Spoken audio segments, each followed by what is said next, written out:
یہ جو sun light ہے نا، اس میں بھوک لگتی ہے انسان کو ٹائٹ.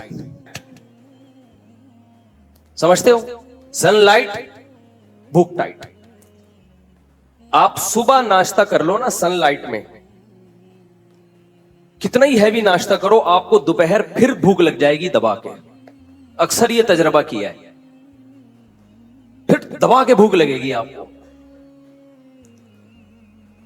تو سورج کی روشنی کا بہت گہرا تعلق ہے میٹابولزم سے، ہر چیز سے، ہماری باڈی سے.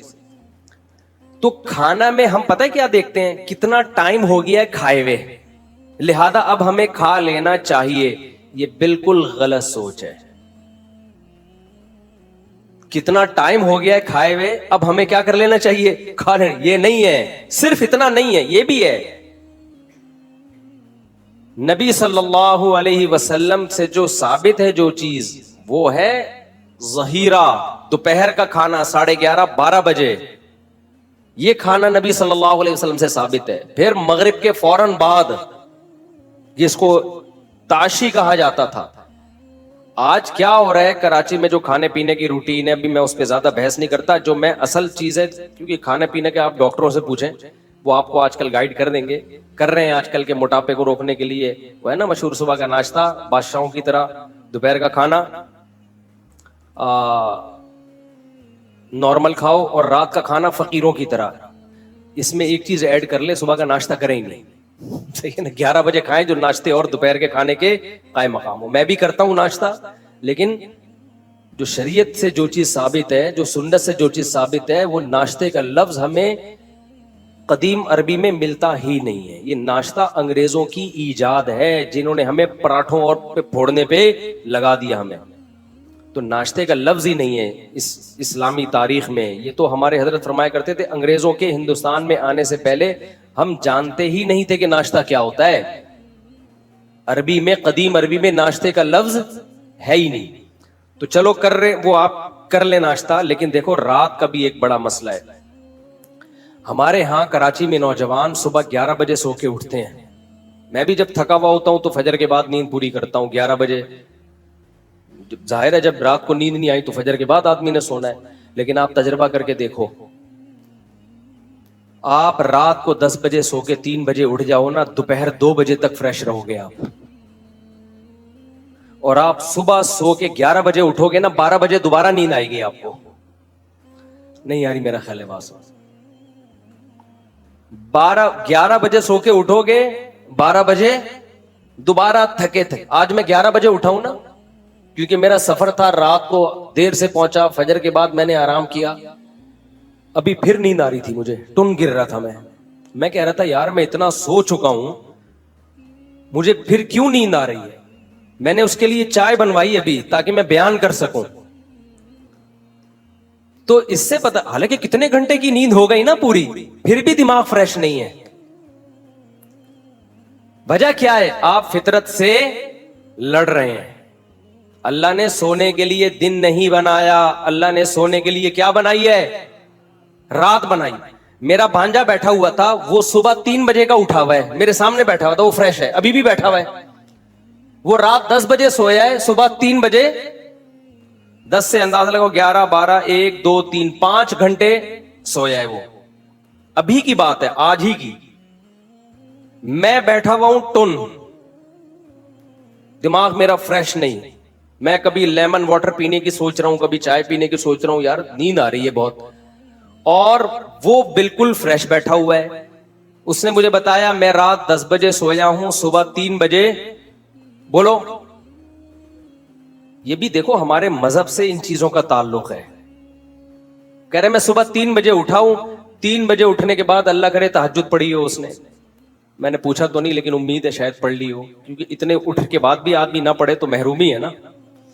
تو کہہ رہا ہے پھر میں فجر کے بعد ناشتہ کیا. چھٹی والا دن ہے نا، جمعے کو چھٹی ہوتی ہے مدرسے کی، تو اس وقت سے دماغ فریش.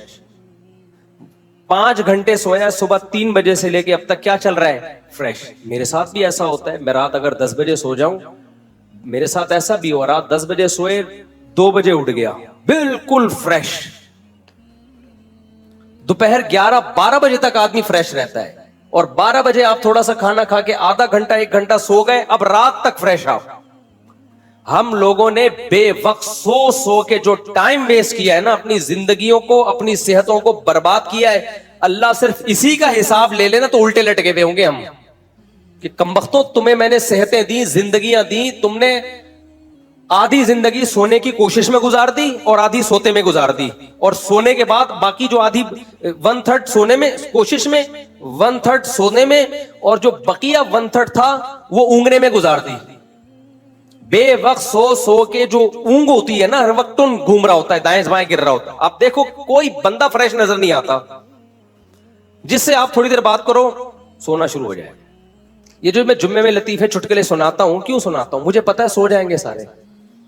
کسی عالم کا بیان جمعے کا دیکھ لو اٹھا کے, یوٹیوب پہ کوئی 1 گھنٹے کے بیان نہیں سنتا, جو سنے گا سو جائے گا. کوئی کام فریش مائنڈ کے ساتھ, دماغ کے ساتھ اس قوم میں ہوتا ہی نہیں ہے. اور پھر جاگنے کے لیے چائے, گٹکے, پان, نسوار, اس چیز کا ہم سہارا لیتے ہیں. تو میرے بھائی یہ نیچرل نہیں ہے. میں سوچ رہا ہوں اپنی اصلاح کے لیے بھی اور آپ لوگوں کی اصلاح کے لیے بھی ایک ڈیجیٹل خانقاہ کھولوں. بہت عرصے سے سوچ رہی ہیں لیکن موقع ہی نہیں مل رہا نا, لیکن اب اس کو کرنا ہے. ایک دفعہ میں نے یہ 3 دن کا کنٹری کلب میں تجربہ کیا تھا. دیکھو ایسی خانقاہیں تو بڑے اکابر بزرگ چلا رہے ہیں جس میں وہ اللہ اللہ سکھاتے ہیں, دنیا کی محبت نکالتے ہیں, اللہ کی محبت ڈالتے ہیں. وہ تو بڑے بزرگ لوگ کر ہی رہے ہیں, ہم تو بہت ہی نالائق لوگ ہیں. یہ بھی ہوگا, لیکن ہماری قوم کا جو سب سے بڑا عذاب ہے نا, خدا یعنی دل چاہتا ہے, اب یہ میم بنا کے لوگ چلا دیتے ہیں, دل چاہتا ہے پکڑ پکڑ کے جوتے مارو ان کو. تو یہ اتنا لفظ کاٹ کے نا جس سے ٹھڑک نکالنی ہوتی ہے اس کی تصویر لگاتے ہیں لوگ, اور میں یہ چلا دیتا. دل چاہتا ہے پکڑ پکڑ کے اس کو جوتے مارو. سست آدمی نہ اللہ کو پسند نہ لوگوں کو پسند. شوہر سست ہو بیوی کو پسند ہوگا کیا؟ مننے کے ابا اڑ جاؤ, یہ لا دو وہ لا دو. بیوی سست ہو شوہر کو پسند ہوتی ہے؟ بولو نا. قوم سست ہو ترقی کرے گی؟ آپ کا کیا خیال ہے؟ پاکستان, ہم حکمرانوں کو برا بھلا کہتے ہیں, ہم خود کون سا ٹھیک ہے بھائی؟ کیا پاکستانی قوم کا شمار چست لوگوں میں ہوتا ہے یا سست لوگوں میں ہوتا ہے؟ سست میں ہوتا ہے. چست میں ہوتا نا تو ٹرینیں ٹائم پہ ہوتی, فلائٹیں کبھی لیٹ. بولو پی آئی اے لیٹ ہوگی لیکن جب اوپر جائے گی نا اسپیڈ فل ہوگی اس کی. اچھا پی آئی اے میں ہم نے یہ دیکھا ہے بہت اسپیڈ کے ساتھ اڑاتے ہیں, جو ٹائم ہوگا نا اس سے پہلے ہی پہنچا دیتے ہیں. ہوا میں فل کیا ہوتی ہے, پائلٹ کی اسپیڈ بہت تیز ہوتی ہے. تو اس کی کچھ حکمتیں ہیں, وہ پھر کبھی اکیلے میں ملیں گے تو بتائیں گے. پی آئی اے کی فلائٹ پہ آپ جب اڑیں گے نا تو جو ڈیوریشن ہوگا نا اکثر وہ اس سے پہلے پہنچا دیتے ہیں. اس میں راز ہیں, اس میں بہت بڑے بڑے راز ہیں. کبھی اکیلے میں ملیں گے تو انشاءاللہ, کوئی نیگیٹو چیز نہیں ہے پازیٹیو ہی, لیکن بڑی خاندانی ہے. اکیلے میں ملیں گے تو بتائیں گے انشاءاللہ. تو دنیا میں دیکھو جب بھی ہم کوئی ایوارڈ دیتے ہیں اکثر 1st, 2nd اور 3rd پوزیشن والوں کو ملتا ہے, ایسا ہی ہے نا. 4th اور 5th کو کسی کھاتے میں نہیں لایا جاتا. تو دنیا میں چست قوموں میں نمبر 1 کون, دوسری نمبر پہ کون, اور تیسرے نمبر پہ کون؟ ایسی ایک کیلکولیشن ہے, ایک ریسرچ ہے کہ سب سے چست سمجھتے ہیں نا ایکٹیو, سب سے ایکٹیو قوم کون سی ہے.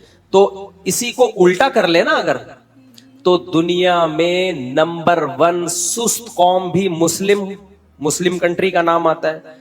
دنیا میں as a country, as a nation جو دوسرے نمبر پہ سب سے سست ہے اس میں بھی کس کا نام آتا ہے؟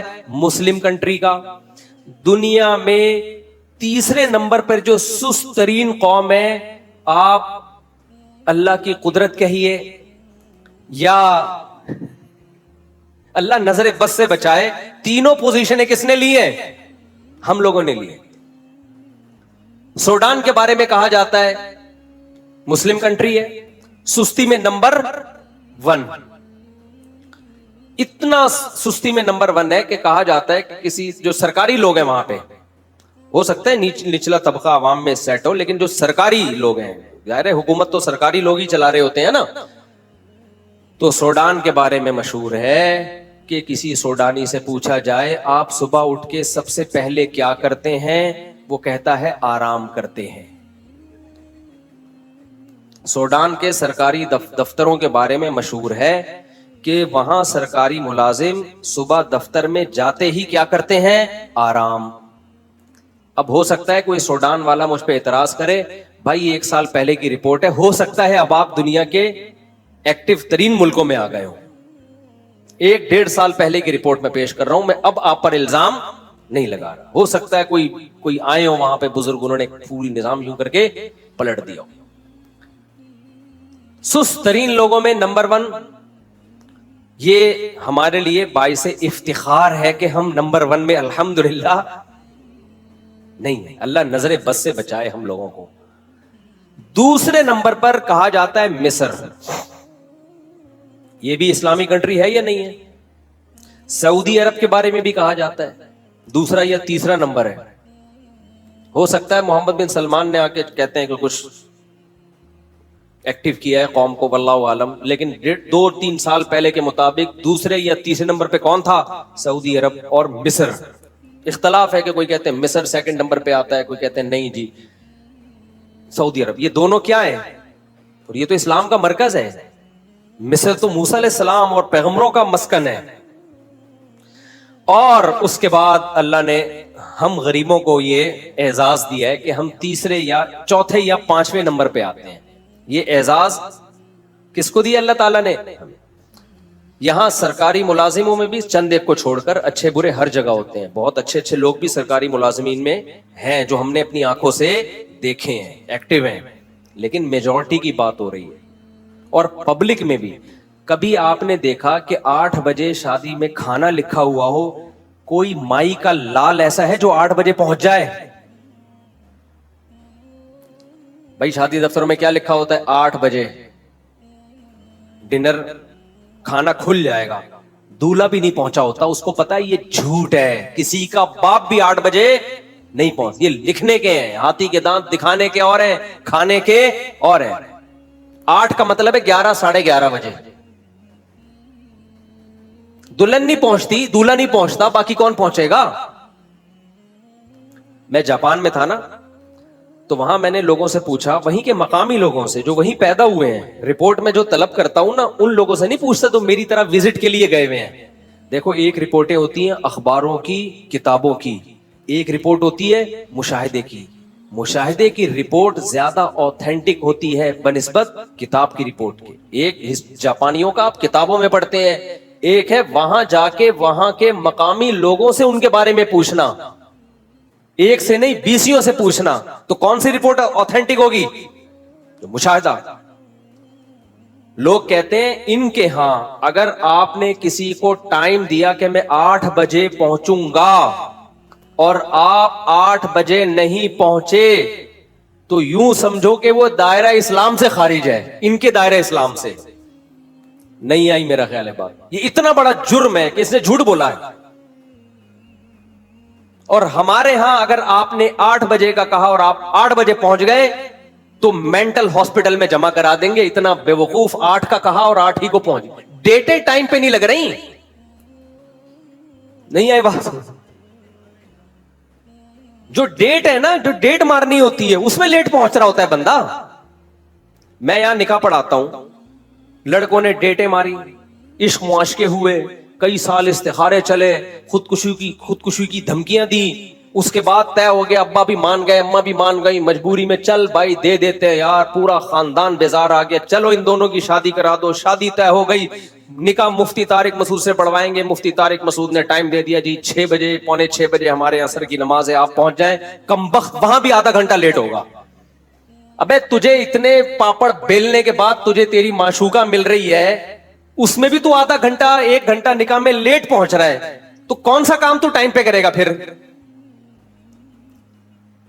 نہیں آ رہی میرا خیال ہے بات سمجھ میں. اس میں بھی تو نکاح میں آدھا 1 گھنٹہ, بعض دفعہ عصر کے بعد نکاح ہوتا ہے, مغرب تک نہیں پہنچا ہوتا دولہا. ایکچولی میں ٹریفک میں پھنس گیا تھا, ایکچولی یہ ہو گیا تھا. بھائی جب آپ کو پتا ہے ٹریفک تو ہے, پھنس بھی سکتے ہو, تو ایسے ٹائم پہ نکلو نا کہ آپ کو پتا ہو کہ ٹریفک بھی ہو تو بھی میں پہنچ جاؤں. تو میں اس دولہا سے کہتا ہوں جو اپنی شادی میں بھی لیٹ پہنچ رہا ہے وہ دنیا میں کوئی کام ٹائم پہ نہیں کر سکتا. ہو ہی نہیں سکتا کہ یہ دنیا میں کوئی بھی کام ٹائم پہ کرے.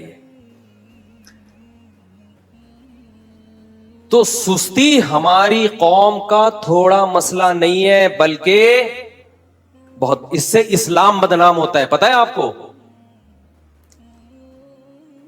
اسلام بدنام ہوتا ہے اس سے. صحابہ اگر سست ہوتے, ہمارے اسلاف اگر سست ہوتے, دنیا فتح کرتے, وہ قسطنطینیہ فتح کر لیتے. وہ ہے بھائی, یورپ تک ان کی فوجیں داخل ہو جاتی. تو بھائی اسلام برا نہیں ہے. اسلام کا جو تصور پیش کیا جا رہا ہے وہ تصور نامکمل تصور پیش کیا جا رہا ہے, مکمل تصور پیش نہیں کیا جا رہا.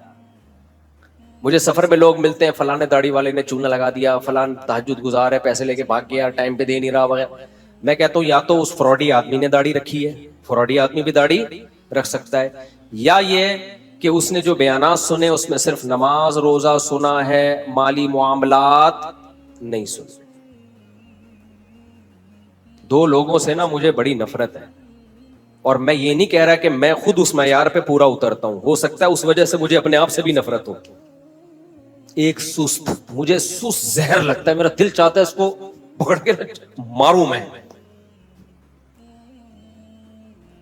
این ممکن ہے میں بھی سست ہوں, لیکن انسان کو اپنی برائی بری نہیں لگتی, ہمیشہ دوسرے کی برائی بری لگتی ہے. ہو سکتا ہے میں بھی ہوں, آپ سمجھے کہ یار پتہ نہیں مجھ سے آپ کتنے ایکٹیو ہوں گے. دیکھو اپنی گندگی سے نفرت ہوتی ہے انسان کو نہ, دوسرے کی گندگی سے نفرت ہوتی ہے, لیکن نفرت ہونا اس کی علامت ہے اس کو گندگی بری تو لگتی ہے نا, اپنی اس لیے نہیں لگ رہی کہ وہ اپنی ہے, ورنہ گندگی سے بہت سے لوگوں تو گندگی سے نفرت ہی نہیں ہے. گٹر میں یوں کر کے ڈبکی لگا کے دوسرے گٹر سے نکل آئیں گے, ان کو نفرت ہی نہیں ہے. تو یہ زیادہ بڑی برائی ہے. تو ہو سکتا ہے میں بھی سست ہوں, لیکن سستی سے نفرت ہونا بہرحال میری ایک پازیٹو چیز ہے یا نہیں ہے؟ جب نفرت ہوتی ہے تو انسان اپنی اصلاح کی بھی کوشش, دیکھو گندگی سے نفرت ہو تو کوشش تو ہوتی ہے نا گندگی جسم سے دور ہو, باقی سستی کی وجہ سے کوئی نہ نہائے. تو میں کبھی یہ دعویٰ نہیں کرتا میں بہت ایکٹیو ہوں, میں سست نہیں ہوں, لیکن میں یہ دعوے سے کہتا ہوں مجھے سست آدمی کیا لگتا ہے, زہر لگتا ہے, چاہے میرے اندر ہی کیوں نہ ہو. ہمارے نبی نے پناہ مانگی ہے, اللہم انی اعوذ بک من الجبن ومن الکسل, اے اللہ بزدلی سے تیری پناہ مانگتا ہوں, اے اللہ سستی سے تیری پناہ مانگتا ہوں. بزدلی میں بہت ساری چیزیں داخل. لیکن میں عجیب بات بتاؤں کہ آج کل انسان کے اچھے اور برے کا بھی یہی معیار بن چکا ہے. انسان کے اچھے اور برے کا معیار بھی کیا بن چکا ہے, یہی کہ دیکھنے میں کیسا لگ رہا ہے, مسلز کتنے ہیں, فیٹ کتنا ہے اس میں. ڈاکٹر جب کسی انسان کو دیکھتا ہے نا, اس کی نظر میں اچھا وہ ہے جس کا کولیسٹرول لیول کنٹرول میں, شوگر کنٹرول میں, پیٹ نکلا ہوا نہیں ہے اور مسلز پورے. تو اس میں اور کٹے میں کوئی فرق ہوا؟ بولو نا. میں پچھلے سال گیا, ایک صاحب کا فارم ہے, کیٹل فارم, بڑے بڑے کٹے پالے ہوئے ہیں نا انہوں نے, اس کی میں نے ویڈیو بنا کے بھی ڈالی تھی یوٹیوب پہ. تو بڑے بڑے کٹے ماشاءاللہ 2-2 سال وہ تیار کرتے ہیں, ان کو کھلاتے ہیں, گھی وی پلا پہ نا زبردستی کھلایا جاتا ہے. اس پہ نیچے لوگوں نے نیگیٹو کمنٹس بھی کیے ہوئے تھے, جانور پہ ظلم میں زبردستی گھی کھلا رہے ہو. کھلا رہے ہیں, نیرنے والا چھین تو نہیں رہے نا اس کے منہ سے, بھائی کھلا رہے ہیں تو کیا ہو گیا اس میں. تو بڑے اونچے اونچے کٹے تیار ہو گئے نا. تو مجھے ایک بات کا خیال آ رہا تھا, یہ جو ہمارے جم میں جاتے ہیں لڑکے, یہ بھی تو یہی کر رہے ہوتے ہیں, کیا خیال ہے؟ جم میں جو لڑکے جاتے ہیں نا, جنہوں نے مقابلے جیتنے ہوتے ہیں, ان کی بھی اسی طرح سے بھرائی ہوتی ہے باقاعدہ. پھر ورک کرتے ہیں, جتنی بھرائی ہوئی ہے اس کو یوٹیلائز کرتے ہیں نا, تاکہ فیٹ برن ہو جائے اور ماس گین ہو جائے. آپ جائیں کبھی جم میں جا کے دیکھیں. ابھی بیٹھے ہوئے فہد ایک دن مجھے کہتے ہیں یہ ورزش کر کے آئے لڑکا. میں نے کہا کہاں جا رہے؟ کہہ رہے ڈائٹ لینے جا رہا ہوں. میں نے بولا سیدھے سیدھے بولو کھانا کھانے جا رہا ہوں. کیا ٹوپے ڈرامے لگائے ہوئے, دیکھو کہہ رہے کیا کرنے جا رہا ہوں, ڈائٹ. ہمیشہ سے ہمارے باپ دادے کھانا کھاتے آئے ہیں, آدم علیہ السلام بھی کھانا کھاتے تھے, اماں ہوا بھی کھانا کھاتی تھی, ہمارے والد صاحب بھی کھانے کے ٹائم پہ کیا کرتے تھے. آج تک ہم نے نہیں سنا والد صاحب کہہ رہے ہیں بیٹا میں ڈائٹ لے رہا ہوں. ٹرم ہی چینج ہو گئی ہیں. آپ کہہ سکتے ہو ڈائٹ اور کھانے میں کیا فرق ہے, بہت فرق ہے. ڈائٹ کا مطلب یہ ہوتا ہے کہ یہ کٹا ہے, تیار ہو رہا ہے. صحیح ہے. ابھی اس نے اتنا ورک آؤٹ کیا ہے, اتنی کیلوریز برن کی ہیں اس نے, ڈائٹ لے کے اس کیلوریز کے کیا کرے گا, پورا کرے گا, پھر دیکھے گا یہ سپیڈ بریکر جو یہاں بنا تھا میرے ماس, یہ کتنا گین ہوا ہے, کتنا کم ہوا ہے. کیوں اتنی مصیبت میں ڈال رہے ہو اپنے آپ کو میرے بھائی؟ صحت بھی ٹھیک ہے, اچھی, بہت شریعت میں اہمیت ہے صحت کی, اتنی نہیں ہے جتنی آپ نے بنا لی ہے. ہر چیز میں اعتدال ضروری ہے, اعتدال. ہمارے ہاں جم خانوں میں معذرت کے ساتھ کٹے تیار ہو رہے ہیں, بہت معذرت بھائی, جم میں جو ورک آؤٹ کر رہے ہیں, کہیں ایسا نہ ہو کہ وہ ناراض ہو جائیں, ویسے بھی وہ اتنے پاورفل ہوتے ہیں, ان سے دشمنی آپ مول نہیں سکتے. تو جم میں ضرور جائیں, ہم بھی کوشش کرتے ہیں, کبھی ٹائم ملے تو چلے جاتے ہیں, 2-4 ڈنڈ ونڈ پیل پال کے آ جاتے ہیں, ہم بھی ضروری ہے اس زمانے میں. لیکن جم میں میرے بھائی اگر کٹے تیار ہو رہے ہیں تو آپ میں اور لاسانی کے کٹوں میں کوئی فرق نہیں ہے.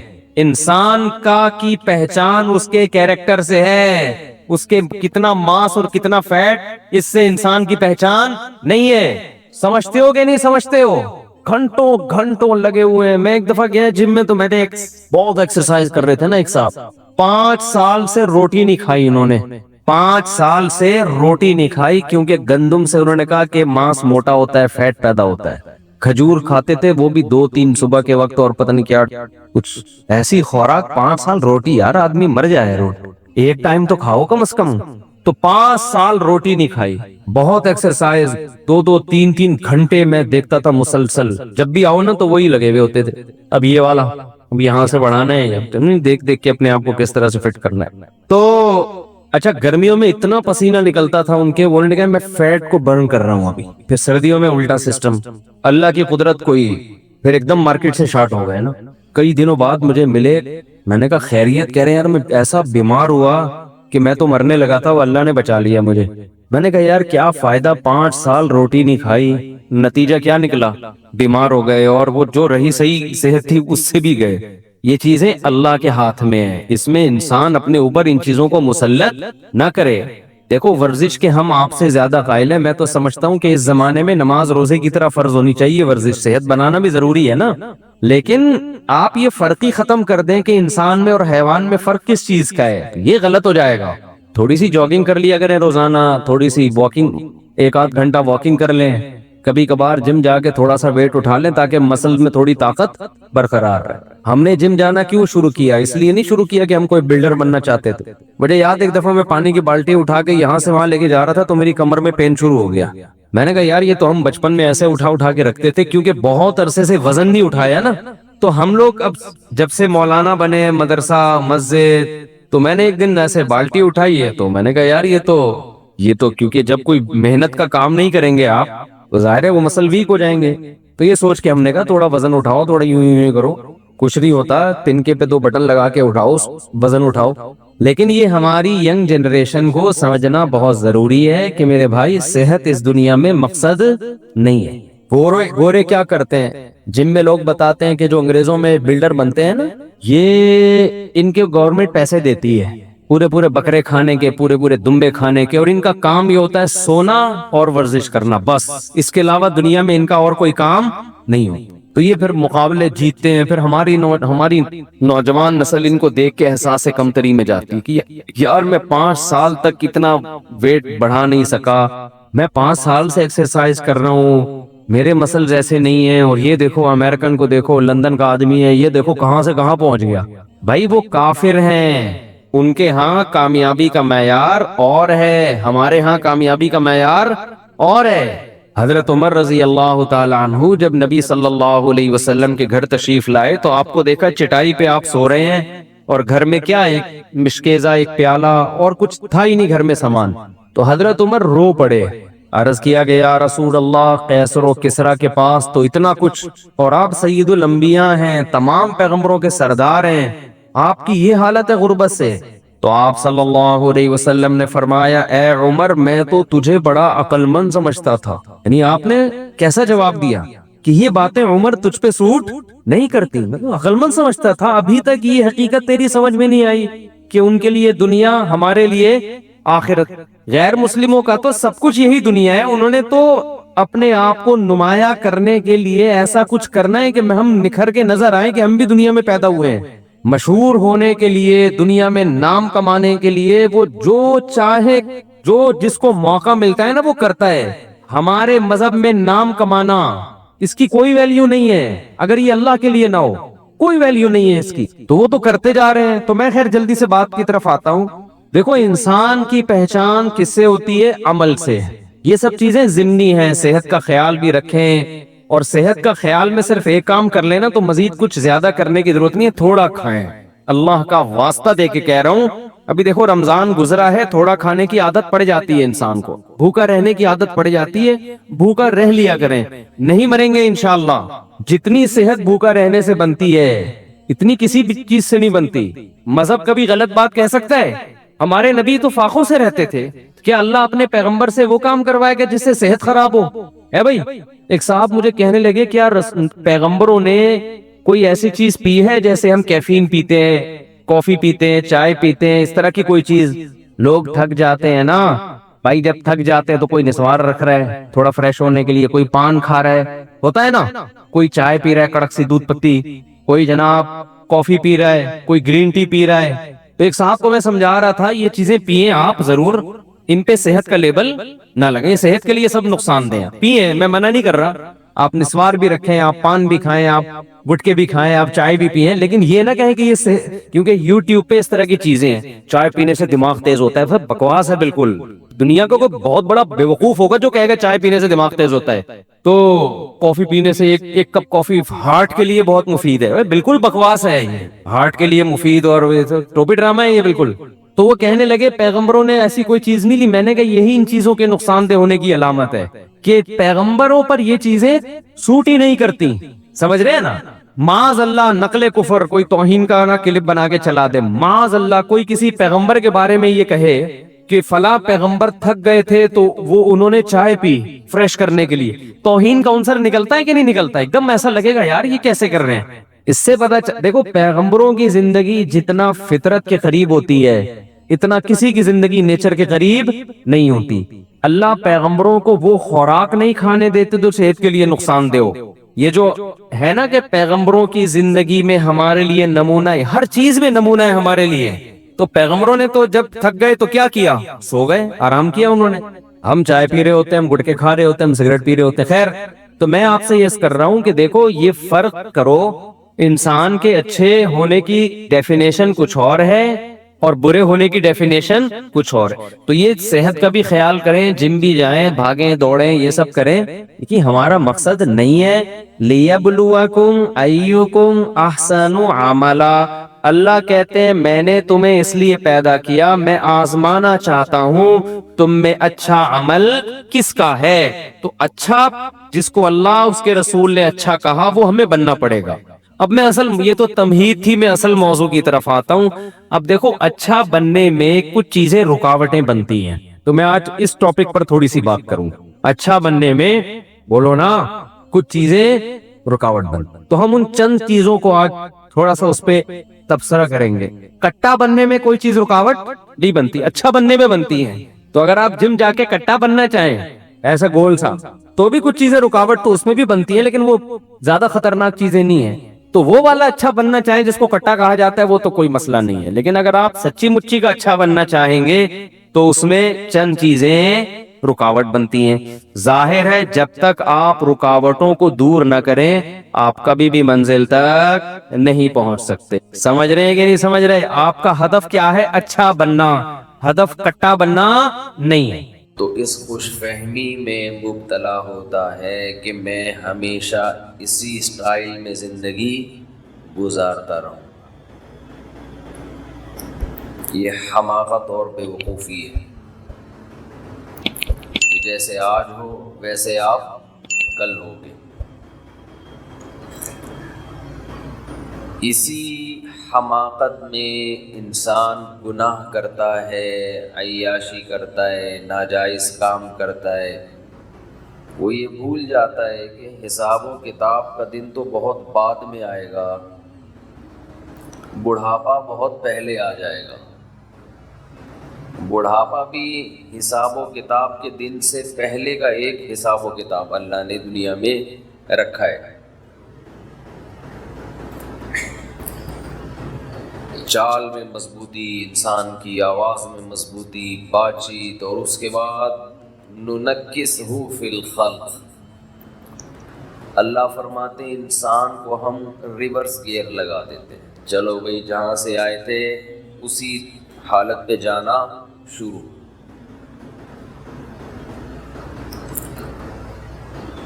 قرآن میں اسی کو دوسری جگہ یوں فرمایا، اولم نعمرکم ما تذکر فیہ من تذکر ما یتذکر فیہ من تذکر وجاءکم النذیر۔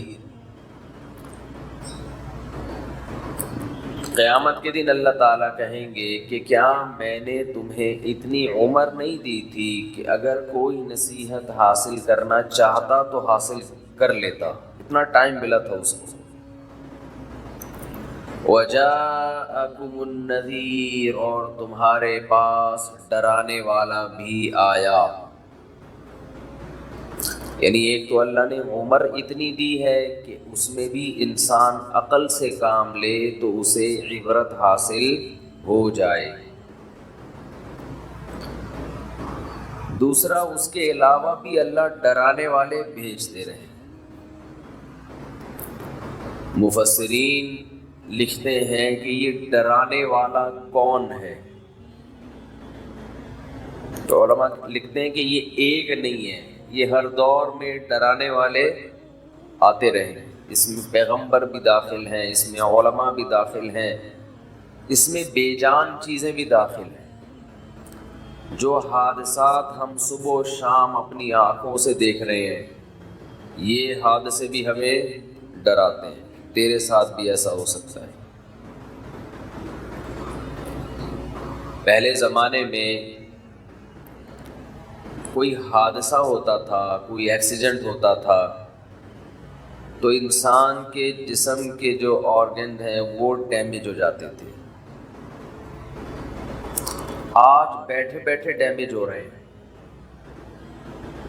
پہلے اطلاع آتی تھی کہ فلاں بہت صحت مند ہے، کوئی بیماری نہیں ہے، لیکن پہاڑ سے کوئی پتھر ہوا لڑکا، وہ اس پہ لگ گیا، چلتے چلتے کوئی ٹکرا گیا، کوئی قتل کر دیا کسی نے، یہ ہو گیا وہ ہو گیا۔ لیکن جیسے جیسے دنیا ترقی کر رہی ہے، دنیا کی بے ثباتی میں، دنیا کے غیر یقینی ہونے کی کیفیت میں کمی کے بجائے اضافہ ہو رہا ہے۔ ترقی کا تقاضا یہ تھا کہ موت کا امکان بڑھنے کے بجائے کم ہو جاتا، لیکن جتنی ترقی ہو رہی ہے چند بیماریاں تو ختم ہو گئی، لیکن اس کی جگہ دوسری ایسی بیماریوں نے جنم لیا کہ وہ موت کا امکان کم ہونے کے بجائے بڑھ گیا ہے۔ اب ایکسیڈنٹ ہونے کے لیے گاڑی کا ٹکر مارنا ضروری بولے بھائی نہیں، بیٹھے بیٹھے بندے کے گردے فیل، اطلاع آتی ہے ٹھیک ٹھاک بندہ ہے جی، گردے جواب دے گئے،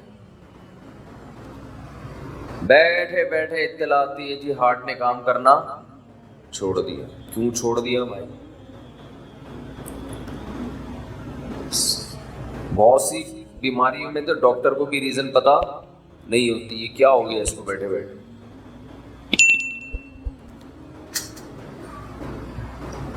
تو گردے خراب، جگر خراب، ہارٹ اٹیک، ایسی ایسی بیماریاں۔ ہمارے جوان دوست فٹ فاٹ صبح اٹھے ہیں تو آدھے پیرالائز، آدھے دھڑے کام کرنا چھوڑ دیا۔ یہ اللہ کی طرف سے سگنل ہوتا ہے کہ ابھی آدھا خراب ہوا ہے، تھوڑے دنوں میں پورا خراب ہو جائے گا۔ جیسے اس آدھے دھڑ کے خراب ہونے کی آپ کو امید نہیں تھی، آپ خوش فہمی میں تھے کہ میں پورا ہی صحیح رہوں گا، جیسے ابھی پورا صحیح ہوں تو ہمیشہ پورا صحیح۔ اللہ آدھے پہ فالج گرا کے بتاتے ہیں کہ آدھی موت میں نے تجھے دے دی، ایسے ہی باقی بھی مر جائے گا کسی دن۔ لیکن جس کی پوری باڈی ٹھیک ہے وہ بھی موت کے لیے تیار نہیں، جس کی آدھی خراب ہو گئی آدھی ٹھیک ہے وہ بھی کھوپڑی میں موت کا تصور بٹھانے کے لیے تیار نہیں۔ ہر کام کے لیے ایگری ہے، معذرت کے ساتھ وہ کمبخت مرنے کے لیے تیار نہیں ہے۔ کمبخت کا لفظ تو ہلکی گالی ہے، کھوپڑی میں یہ بٹھانے کے لیے تیار ہی نہیں ہے کہ میں مر بھی سکتا ہوں۔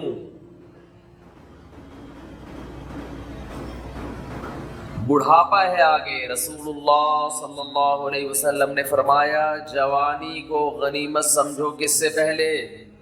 بڑھاپے۔ یہ میں حدیث کا پہلے ترجمہ کر دیتا ہوں تاکہ پوری حدیث ایک دفعہ سامنے آ جائے۔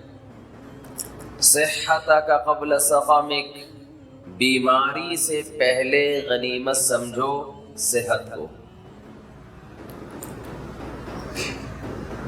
آپ آج صحت مند ہیں، کل صحت مند بولیں نہیں ہوں گے۔ یہ جو فٹ فاٹ گھوم رہے ہیں ہمیشہ تھوڑی فٹ فاٹ رہیں گے، آپ کس خود فہمی میں مبتلا ہو گئے بھائی؟ جو ڈاکٹر لوگوں کو صحت دیتا ہے وہ خود کل بیمار پڑا ہوگا بستر پہ۔ صحتک قبل سقمک، فراغک قبل شغلک۔ فرمایا آج کی فراغت کو مشغولیت سے پہلے غنیمت سمجھو۔ آج آپ کے لیے عبادت کا ٹائم ہے، آج آپ کے پاس اللہ کے بارے میں سوچنے کا ٹائم ہے، آج آپ کے پاس خیر کے کاموں کا ٹائم ہے۔ کل ایسی مصروفیت آ سکتی ہے کہ ہو سکتا ہے سر کھجانے کی فرصت آپ کے پاس نہ ہو، کوئی ایسی ٹینشن آ سکتی ہے کہ اسی میں مشغول ہو جاؤ۔ ابھی تو پب جی کھیلتے رہو بیٹھ کے، فارغ ہو۔ کوئی بیماری مسلط ہو سکتی ہے۔ مشغولیت کا مطلب یہ نہیں کوئی ایسی جاب لگ جائے جس میں آپ 24 گھنٹے مشغول ہو، یہ بھی ممکن ہے۔ مشغولیت کا مطلب کوئی ایسی فکر، کوئی ایسی ٹینشن جو آپ کو تمام چیزوں سے غافل کر دے اور ایک ہی چیز کے پیچھے آپ لگے رہو، اس میں آپ کو کسی دوسری چیز کے بارے میں سوچنے کا موقع نہ ملے۔ جیسے کوئی بھوکے سے پوچھے کہ 2 اور 2 کتنے، تو وہ جواب میں کہتا ہے 4 روٹیاں۔ بھوک ایسی ٹینشن ہے کہ آدمی کو ہر چیز سے غافل، صرف وہ روٹی کے بارے میں سوچے گا۔ تبھی میں رمضان میں عصر کے بعد بیان بولو نہیں کرتا، مجھے پتہ ہے اس وقت ان کا دماغ خالی نہیں ہے، ان کے دماغ میں پکوڑے اور سموسے گھسے ہوئے ہیں، ان کو سمجھائیں گے سمجھ میں نہیں آئے گا۔ نبی صلی اللہ علیہ وسلم نے فرمایا پچھلی امتوں میں ایک پیغمبر نے جہاد کا حکم دیا اپنے ماتحت لوگوں کو۔ لڑائی اتنی سخت تھی، اتنی سخت، مسلمان کمزور تھے، دشمن بہت طاقتور، تو ان پیغمبر نے حکم دیا کہ جس شخص کی نئی شادی ہوئی ہے اس کو ہمارے ساتھ جانے کی اجازت نہیں۔ کیوں؟ وہ میدان میں بہادری سے لڑے گا نہیں، اس کا دل اٹکا رہے گا۔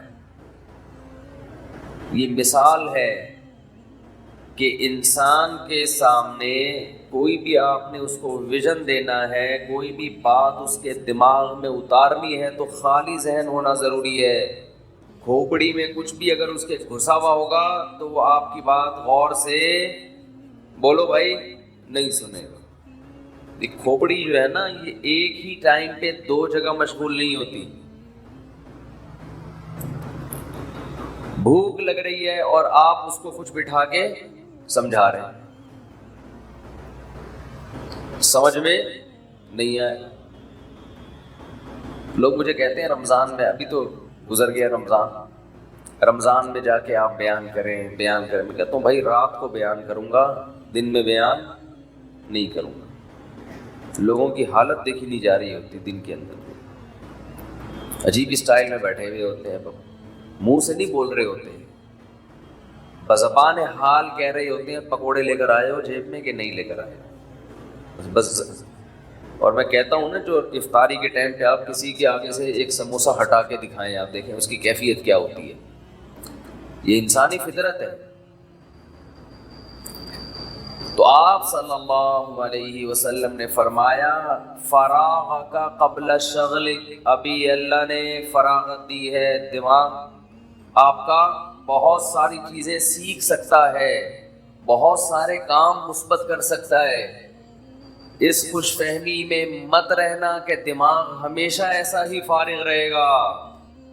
آپ نے اس فراغت کو پب جی میں لگا دیا, آپ نے اس فراغت کو فضول محفلوں میں ضائع کر دیا, تاش کھیلنے میں, اسنوکر میں ضائع کر دیا, تو ایک ٹائم آنے والا ہے آپ ٹائم کو ترسو گے, کاش میرے پاس ٹائم ہو اور میں یہ کر لوں, میں یہ کر لوں اور میں یہ کر لیتا.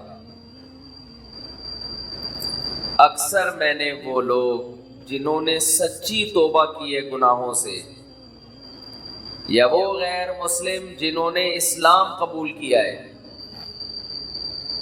اکثر ان کو میں نے جتنا اس بات پہ تڑپتا دیکھا ہے کہ کاش جو وقت گزر گیا وہ واپس آ جائے, اتنا کسی اور بات پہ ان کو میں نے تڑپتا ہوا نہیں دیکھا کہ ہم دیر سے آ رہے ہیں دین کی طرف. یہ جو ہمارا نقصان ہو گیا, اس میں ہم بہت کچھ کر سکتے تھے, کاش یہ عقل ہمیں کچھ دن پہلے آ جاتی, کاش یہ عقل ہمیں کچھ دن پہلے آ جاتی, بہت کچھ کر لیتے. ایک غیر مسلم 40 سال میں اسلام قبول کرتا ہے, اس کے دل میں ہوگا نا میں 20 سال میں کر لیتا تو میں دین کے علم میں عبور حاصل کر لیتا. میں نے ایسے لوگ بھی سنے دیکھے کہ اسلام قبول کیا اور قرآن حفظ کرنے میں لگ گیا. اب یہ گورا مسلمان ہوا ہے جس کا میں نے انٹرویو بھی ڈالا یوٹیوب پہ, حفظ قرآن میں لگا ہوا ہے, قرآن حفظ ہو جائے. اس کی تو تڑپتا ہوگا نا کاش میں پہلے مسلمان ہو جاتا. اور وہ ہے بھی امریکن فوجی, افغانستان میں لڑنے کے لیے گیا تھا, وہاں ریٹائر ہوا, اسلام قبول کیا, اور ادھر میرا خیال ہے یہاں بھی, ادھر بھی ایک دن ہم نے گھومتا ہوا دیکھا تو کسی کوئی لے کر آیا اس کو, یہاں اتنی بڑی داڑھی ماشاءاللہ, شلوار قمیص پہنے ہوئے. میں سمجھا کوئی ہمارے کے پی کے پٹھان بھائی ہیں, نیا ہوٹل کھولے انہوں نے یہاں پہ, تو ہم نے کہا ٹرائی کریں گے, چائے وائے جا کے پئیں گے. پتہ چلا بھائی یہ تو اردو آتی نہیں, تو امریکن ہے, قد بھی ماشاءاللہ. اور عجیب بات دیکھو, میں آپ کو بتاؤں, میں پینٹ شرٹ کے خلاف نہیں ہوں, میں نہیں کہتا کہ گناہ ناجائز ہے نا, لیکن انسان جب سچے دل سے توبہ کرتا ہے تو وہ غیروں کی ہر چیز چھوڑنے کی کوشش کرتا ہے. یہ میں نے بہت انگریز دیکھے ہیں, مسلمان ہوئے تو پینٹ شرٹ چھوڑ دی انہوں نے, حالانکہ ان کو کسی نے نہیں کہا کہ یہ کیا ہے, جائز ہے ناجائز, انہوں نے کہا اس بحث میں چھوڑو یار, جائز ناجائز سب کچھ چینج کرو. میں نے خود دیکھے ایسے گورے, ادھر کنورٹ ہوئے, جبہ پہن لیا عربوں والا, شلوار قمیص پہن لی پاکستانیوں جیسے. تو اس کی یوٹیوب پہ ویڈیو پڑی ہوگی, آپ دیکھ سکتے ہیں, اس کے میں نے گورے کا انٹرویو لیا تھا, شلوار قمیض. میں پھر کہہ رہا ہوں کہ پینٹ شرٹ حرام ناجائز نہیں ہے, لیکن یہ انسان جب سچی توبہ کرتا ہے نا, جب وہ آتا ہے تو کہتا ہے بس اس کی ہر چیز چھوڑو, ہر چیز چھوڑو. ایک انگریز مسلمان ہوا ماشاءاللہ, یہ 25 سال پرانی بات بتا رہا ہوں, ہمارے مدرسے میں تھا, وہ عربی لباس اس کا, اور بڑی لمبی لمبی نمازیں پڑھتا تھا. ہم اس کی نماز دیکھ کر شرمندہ ہوتے ہیں کہ یار اتنی تمیز سے نماز پڑھتا ہے. اس پر اکثر مجھے ایک واقعہ یاد آتا ہے, ایک انگریز مسلمان ہوا تو بڑی تمیز سے نماز پڑھتا تھا. اس نے کسی پاکستانی سے پوچھا یار تمہاری 2 منٹ میں نماز ختم ہو جاتی ہے. پاکستانی چپ تو رہ نہیں سکتا.